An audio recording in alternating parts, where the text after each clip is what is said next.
Car sales figures for August showed good growth compared to the troubled 2020 numbers. Toyota had a great month, and in second place Mazda have year-to-date sales well above the industry average. Hyundai, Ford and Kia are in a very close fight for third spot. The volatility with lockdowns and difficulties in supply is typified by sports car sales. There are 47 different sports cars listed in the VFAX figures, although a few are on the way out. The Ford Mustang is the big winner with 28% of sales and 52% of the segment below $80,000, that's year to date. The Mercedes C-Class and the BMW 4 Series coupes and convertibles hold the next two positions. Subaru is building up to launch their BRZ, starting at $40,000 plus on-road costs. New model releases add a further element of fluctuation to the figures.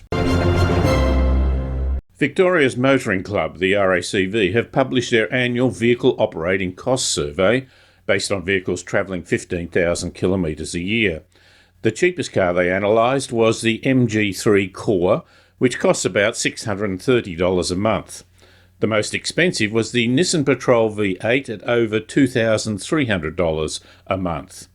In terms of daily costs, the Kia Picanto, very similar to the MG3, costs nearly $22 a day, while the Toyota Land Cruiser 70 series, the second most expensive car tested, costs over $67 a day. But the real story is in the split between fixed costs, depreciation, loan interest, rego and servicing, versus the operating costs, fuel and tyres. A base model Corolla, for example, costs $3.65 a day to operate, but the fixed cost, just to have it sitting in the driveway, is over $24 a day.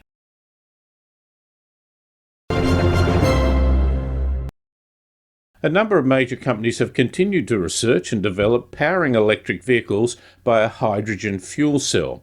An Australian startup, H2X, is banking on hydrogen as a significant source of power for transport.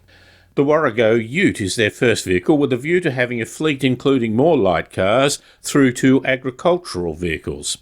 The Warrego will come in 3 option levels and has a 500-kilometre driving range and a quick refuelling time of 3 to 5 minutes. The company says it has 200 orders worth $50 million, which have come from several significant energy companies and a number of private buyers in Australia and abroad, including the Netherlands, Germany and Malaysia. To isolate hydrogen, typically from water molecules, takes a lot of energy that could come from renewable resources and does not produce the toxic impacts currently associated with manufacturing batteries. There's no indication of costs at this stage. One of the significant stumbling blocks for some people to take up electric vehicles is a lack of off-street parking at your home location where you can secure the charging apparatus.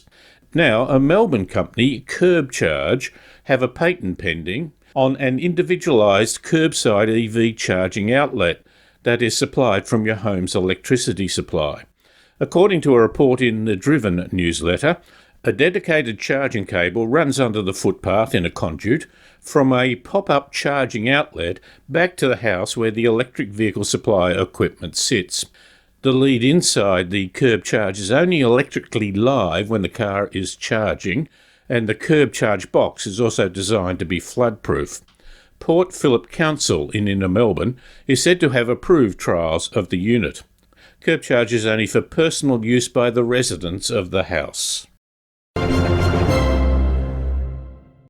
The newest electric car from Ford, the Mustang Mach-E, has become a triple Guinness World Records holder, adding records for shortest charging time and fewest charge stops to its existing record for lowest energy consumption.